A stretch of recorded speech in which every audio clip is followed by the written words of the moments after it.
Greetings, everybody. Vorm here with both an intro to a new solo vintage story series and an outro for the previous solo vintage story series.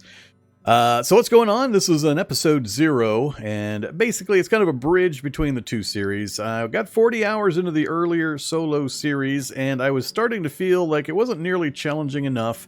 We didn't have enough difficulty factor involved, and I was getting familiar enough with the gameplay, the mechanics, and the process that I really wanted to start dialing things up and switch over to a new series. So that's what this is. This is the end of the previous series and the beginning of the new series.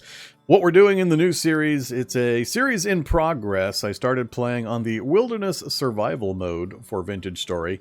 It dials up the difficulty in a number of ways I'll talk about in a moment. And I had tried a few attempts with a Perma-Death self-imposed restriction, so I die once and I'm out.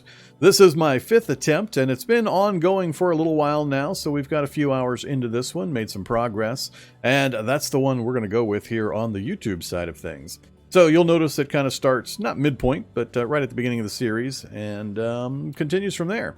So it's a brand new start with Permadeath in place. Yes, just like Cataclysm and other games, survival games of this type, I do tend to pretty quickly dial up the difficulty factors, and I'm using a self-imposed Permadeath restriction. 1 death, then I have to start all over again. In addition to that, we have switched over to the Wilderness Survival mode, which changes a number of important things. Primarily, the big ones are it makes enemies do 50% more damage than they did in the earlier one. I also have hunger accumulate 25% faster, and food rots 25% faster. So those are the primary differences. There's a few others here and there, but those are the ones that make the biggest difference. So Permadeath, lots more damage from the enemies, and then food and rot, or hunger and rot, occur at a much faster pace. So, with that information, I hope you enjoy this new series and the adventures that we get into, and we can all mourn the previous series and its abrupt end.